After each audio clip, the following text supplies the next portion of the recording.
Good afternoon. Our top story, some wild and scary moments after a derailment on the CTA's Red Line. That happened shortly after 11 o'clock this morning. Take a look at a map showing where it happened between Fullerton Parkway and Armitage. That train was headed southbound when it derailed. Service was restored within the last hour. Now, with the latest developments, ABC 7's Evelyn Holmes joins us live. She's near Armitage and Sheffield with more details. Evelyn?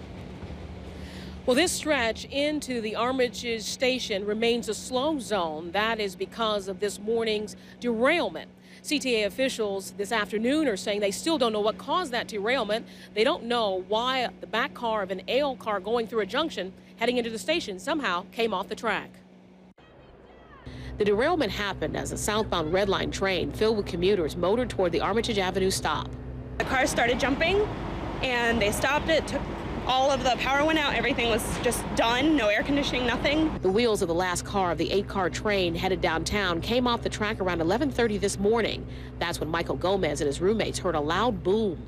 The entire apartment started shaking, and that's never happened before. So we came out here and we saw the Red Line literally coming off the tracks and all of the wood breaking off. The apartment started vibrating, and I remember I told him, I'm like, what's going on? And he ran outside, and that's when he told us that it had derailed. The mishap left dozens of passengers stranded on the train, including this man.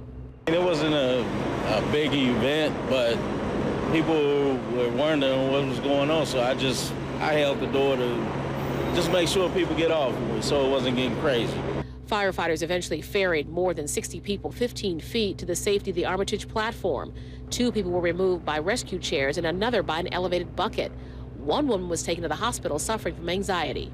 We got firefighters on board to keep people at ease and told them, you know, there's no urgency, you're safe, and we'll get you off in time. And while power was shut off to both the Red and Brown Line southbound and the Red Line northbound, anybody else?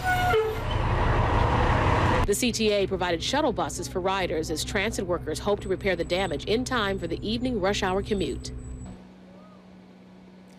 Back here live, you're looking at an area just north of the Armitage station. That is where the derailment occurred.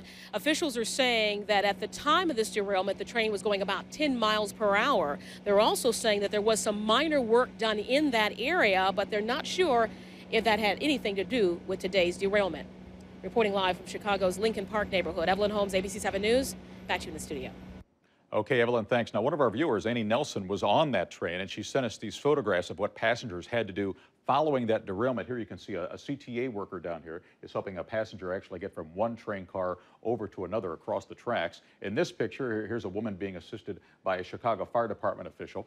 And here's a closer picture here. These are the 2 train cars involved here. One derailed car actually hitting into the back of the car that was in front of it. So for about 4 hours today, the Red Line commuters were rerouted through shuttle buses from Grand to Belmont. If you were a Brown Line rider, you had to travel from Clark and Lake up to Belmont, also using the buses to get around. Now, coming up on our newscast at 4:30, we're going to hear from commuters who had to navigate through these affected areas. Linda.